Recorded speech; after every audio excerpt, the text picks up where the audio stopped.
বন্ধুরা, এই ভিডিওটি স্পেশালি বানানো হয়েছে আমাদের বেকার ভাইদের জন্য, কেননা মার্কেটে তো ইদানিং নতুন কোনো চাকরি নেই। তো এমন অবস্থায় বাজারে খুবই স্পেশাল ব্র্যান্ড নিউ একটা প্রফেশন এসেছে, আর সেই প্রফেশনটার নাম হলো ভিক্ষা করা। বন্ধুরা, আমার কথা শুনে আপনার হয়তো রাগ লাগতে পারে, কিন্তু আমি কথা দিচ্ছি এই ভিডিওটি দেখার পর এই কথাটির যৌক্তিকতা অবশ্যই খুঁজে পাবেন।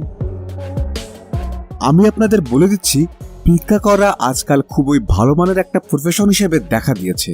আজকাল এমন অনেক খবর সামনে আসছে যে ভিক্ষুকের মৃত্যুর পর পুলিশ যখন লাশ শনাক্তের জন্য তার ঝুপড়ি বাড়িতে যাচ্ছে, তখন সেই ঘরে দেখা যাচ্ছে এসি কিংবা ট্রাঙ্কের ভেতরে অথবা মাটিতে পুঁতে রাখা অবস্থায় লাখ লাখ টাকা কিংবা ব্যাংকের মানি রিসিট।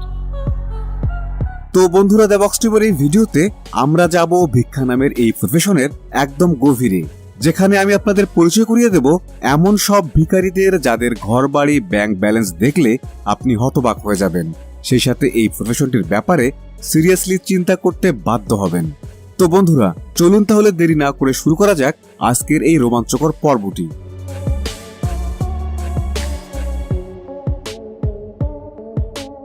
প্রথম গল্পটি হলো ভারতের মুম্বাইয়ের লোকাল ট্রেনের ব্যাপারে আপনারা অবশ্যই জেনে থাকবেন। মুম্বাইয়ের লোকাল ট্রেনে ভ্রমণ করা যুদ্ধ জয়ের থেকে কোনো অংশে কম নয়, কিন্তু এই লোকাল ট্রেনগুলোতে ভিক্ষুকরা যেভাবে চড়ে এবং ওঠে সেটা দেখে আপনার মনে হবে যে এরা মনে হয় মায়ের পেট থেকেই ফ্রি রানিং শিখে এসেছে। তো বন্ধুরা, ঠিক এমনই মুম্বাইয়ে বসবাসকারী বীরভি চাঁদ আজাদ। প্রথম দিকে এই ব্যক্তি তার পরিবার নিয়ে মুম্বাইয়ের একটা বস্তিতে থাকত, কিন্তু তার এই অভাবের জীবনে সংসার বেশি দিন টেকেনি। পরিবার তাকে ছেড়ে চলে যায়। এমন অবস্থায় তার জীবন চালানোটাই ছিল খুবই কষ্টকর, আর তাই জীবন চালানোর জন্য বীরভি চাঁদ আজাদ ভিক্ষাবৃত্তি শুরু করে। অনেক বছর ধরেই মুম্বাইয়ের লোকাল ট্রেনে সে ভিক্ষা করে। এরপর একদিন বীরভি চাঁদ আজাদ নামের ওই ভিক্ষুক রেলওয়ে ক্রসিং পার হচ্ছিল, তখন হঠাৎই লোকাল ট্রেন তাকে ধাক্কা মারে, আর সেখানেই তার স্বর্গবাস হয়। এরপর পুলিশ ওই লাশের পোস্টমর্টমের জন্য পাঠায় এবং তারা ওই লাশের আত্মীয় স্বজনকে খুঁজছিল, যাতে তারা মৃতদেহ হস্তান্তর করতে পারে। ওই মৃতদেহের আত্মীয় স্বজনকে খুঁজতে খুঁজতে একসময় পুলিশ বস্তিতে থাকা বীরভি চাঁদ আজাদের বাড়িতে গিয়ে পৌঁছায়, কিন্তু পুলিশ তার বাড়িতে যাওয়ার পর হতবাক হয়ে যায়, কেননা বীরভি চাঁদ আজাদ নামের ওই ভিখারির বাড়িতে তারা একটা পোটলা পায়, যেটার ভেতরে ছিল টাকা পয়সায় ভরা অনেকগুলো ব্যাগ। বন্ধুরা, ওখানে এত বেশি পরিমাণের পয়সা ছিল যে সেগুলো গুনতে পুলিশদের 8 ঘন্টার মতো সময় লেগেছিল।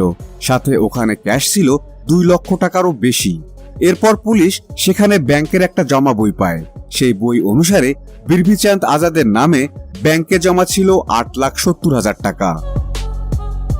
একজন ভিখারির কাছে যে এত বিপুল পরিমাণের ক্যাশ এবং ব্যাংক ব্যালেন্স থাকতে পারে সেটা ওখানে থাকা পুলিশরা বিশ্বাস করতে পারছিল না, তারা হতবাক হয়ে গিয়েছিল।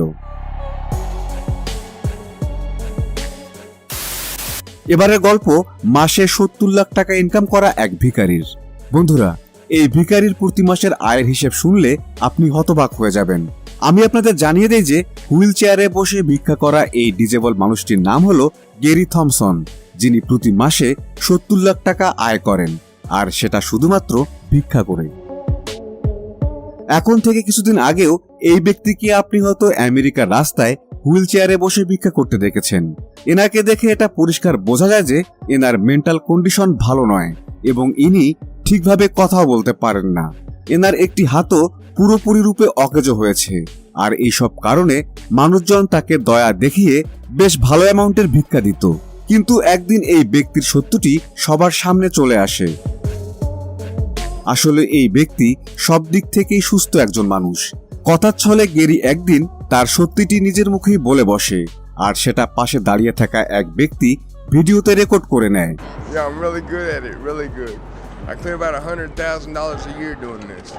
পরে জানা যায় এই ব্যক্তি স্পিচ থেরাপিতে ডিগ্রিধারী, আর এই কারণেই গ্যারি এভাবে কথা বলতে পারত।